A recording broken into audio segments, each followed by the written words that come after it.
Hey guys, so in the past few weeks we've talked a little bit about additive and FM synthesis in Alchemy, so I thought it would be cool to actually combine the two for today. So what I'm going to do is I'm going to hit import on source A, and in this drop zone here I'll throw one of the Apple loops. I'll choose the guitar finger picking kind of loop. I'll choose additive mode here and I'll analyze the formants as well. Make sure the mapping is set to pitch, and then I hit import.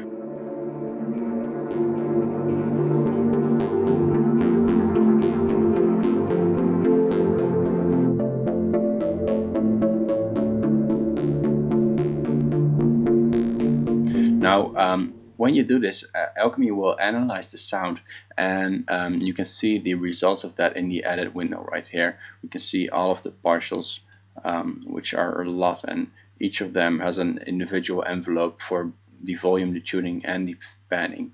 So that's a lot of data to work with, but luckily we don't really have to use this here. I can see some weird pitch thing happening there.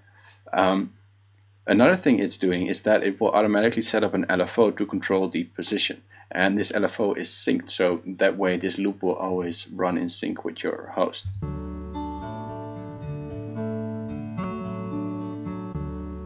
So there's that weird pitch thing. That actually happens a lot in additive synthesis for these complex sounds. Now, by changing the speed of this LFO, we can change the rate that this is being played back,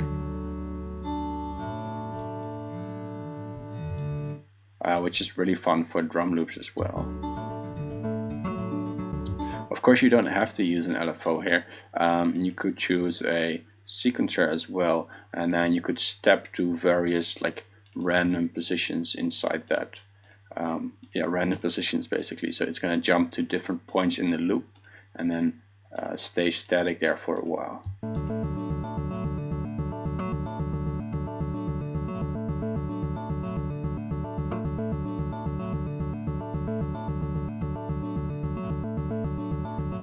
Actually, let's use that. That might be fun.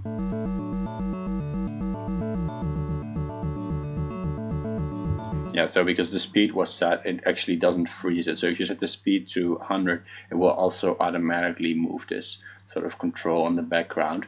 If you set it to 0, it will actually be static.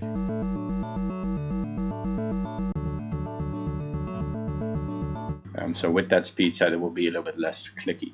Now, with these harmonic controls, we can do a lot of fun stuff. Like we can emphasize the fundamental. If you set this to 100%, you will only hear the fundamental. We can only hear the octaves. We can sort of emphasize the odd or the even partials and the fifths.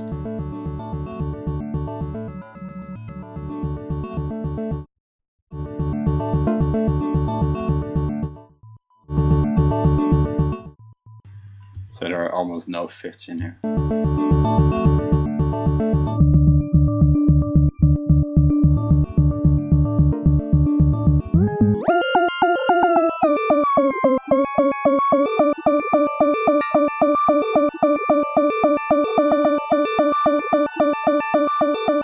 Now with the number of partials here, we set the number in total that we want to use, and that refers to this list again that we see here.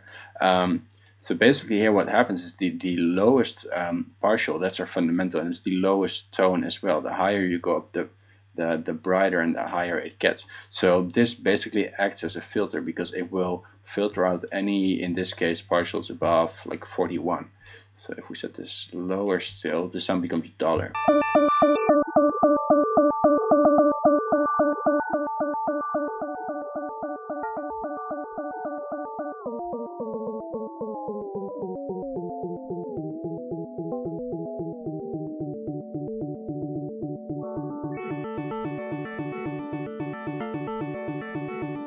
Now then we have another box of effects here for some beating, stretch, shift. These are all frequency based effects. I like this beating one.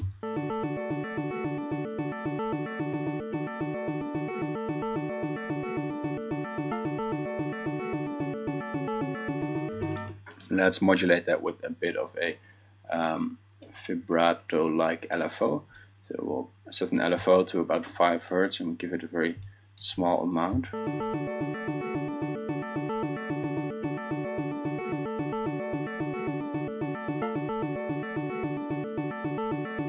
quite a subtle effect. And then we can go for some stereo stuff here. So let's say spread, for example, which will sort of just modulate like the partial stereo position with the rate here. And then with the ramp we can keep the low frequencies sort of mono, or the same at least.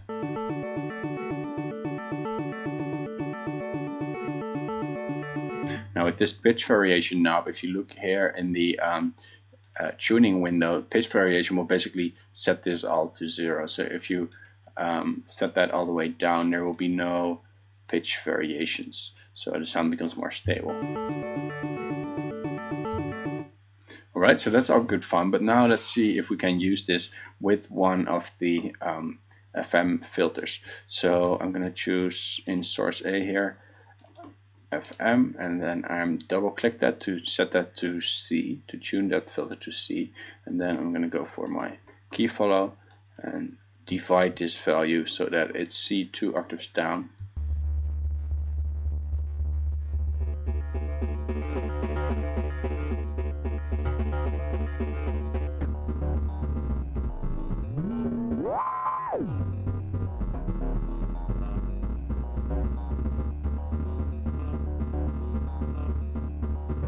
Now that doesn't necessarily sound good. Let's try setting, like not modulating the position, but just setting a custom position. So I'll set the speed down for now.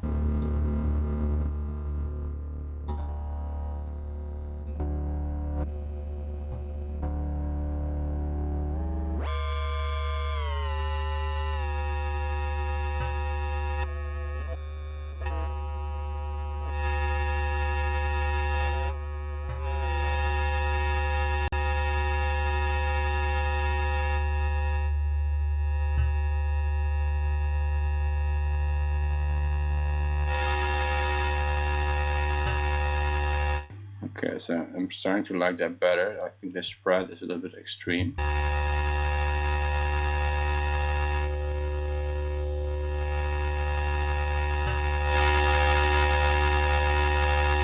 I think that starts to sound pretty cool. So I'm going to use some other filters to stabilize this tuning further. So I'm going to send filter 1 to effect bus A, and then I'm going to choose a multi-mode filter there.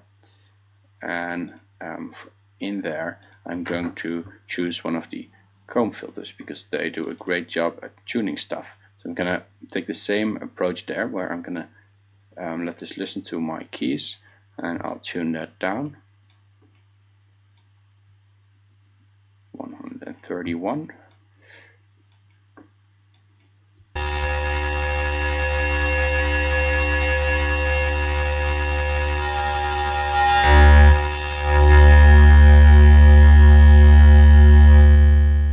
So I like that. I think that's pretty cool. Then after this, let's set a multi-mode filter, another one, and for this one I'm going to choose a regular low-pass filter, and I'm going to modulate that with, what should we do? Let's choose an MSEG, and I'll sync that. I'll just create some filter plugs here.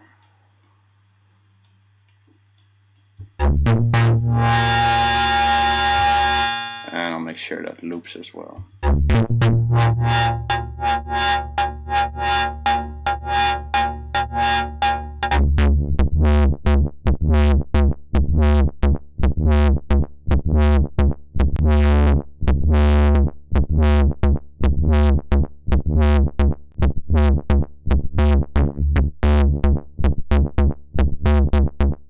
Actually, my project is in 6/8, so I'm going to give this 3 bars instead of 2.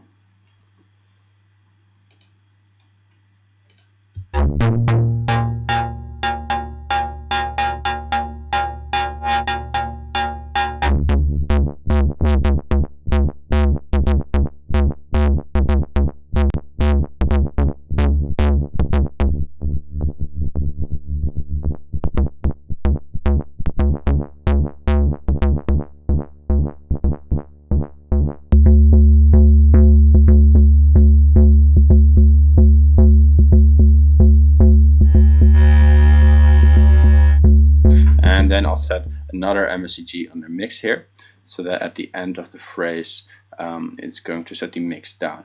I'll make this twice as long, so I'll make that 6 bars, and I'll set up a loop for that. And we can double click this to view the whole thing. And then at the end of the phrase I'm gonna let it open the mix briefly so that we hear the sort of original sound. Let's say somewhere here. And then I'll invert the modulation of that. Actually, I don't need to invert that.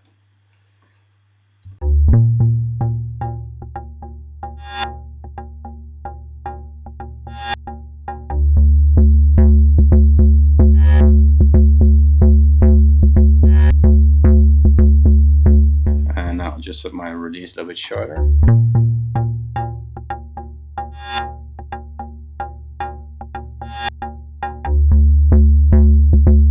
Could actually try this with chords as well. I'm now using a single note, but I also have some chords here. Let's see what that sounds like. Might sound very horrible.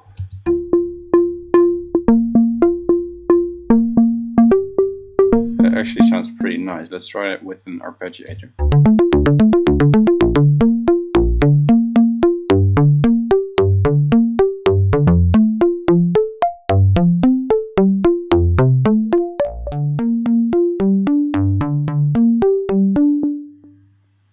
So we have a lot of variation there with the position control, which I like.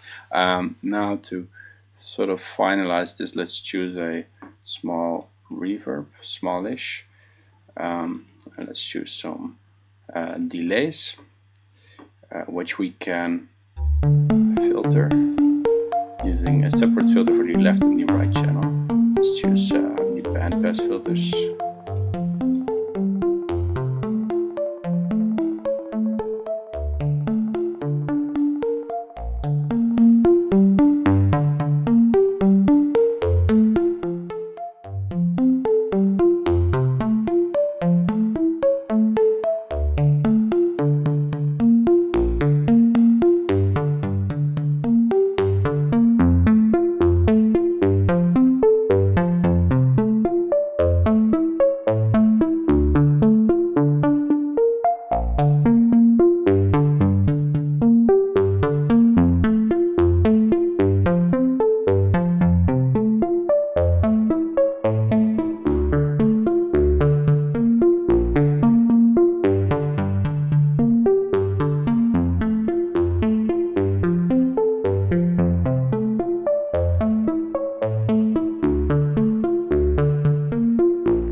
And what you could actually do here is with these the filters here in the delay, you can also set them up as comb filters, which can be very cool. Actually, let's just try that. Let's go for a comb there. So now we have to be a little bit careful because delay and comb filter is actually already a delay. So this can get scary pretty quickly. But let's just see what happens. So we'll set up two different comb filters with two key follows, one for the left, one for the right. We'll tune them both, and I'll actually make a little different tuning difference there. So I'll set this one to 31 and this one is to 32, and then that needs to be a comb as well. Okay, let's see what happens. So yeah, that gets pretty extreme.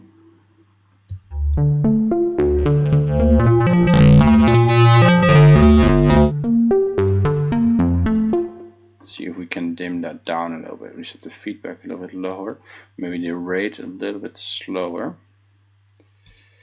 Let's set it to dotted quarter notes.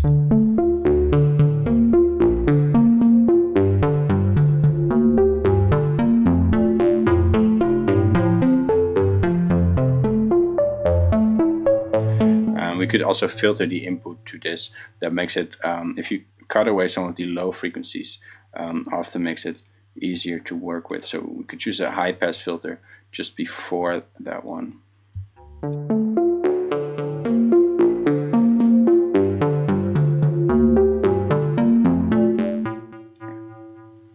And while we're at it, let's try one of the wave shaper effects as well. Just shape some waves. I set this to a very low mix.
Okay, I really like it. Let's send that whole thing through a convolution reverb, and there will be the sort of the final touch. We can go for the drum transformers. I always like those.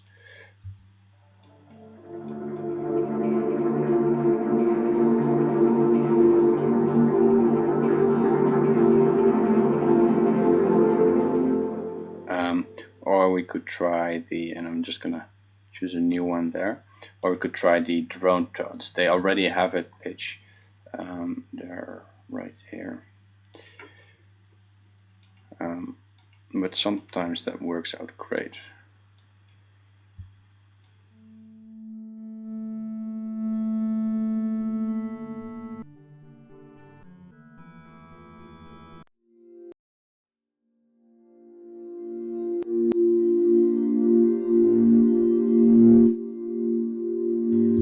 Let's use that a little bit on the background, so we'll high pass filter that as well, so we don't get any low frequencies in there. Just by itself, that's going to sound like this.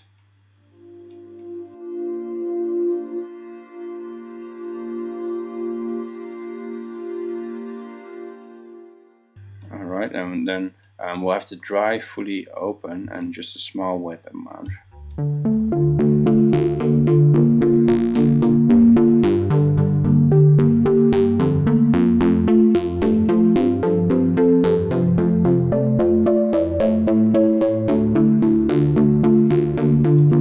And then we can try our other convolution.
Alright, that's it guys. Thanks for watching. See you in another video.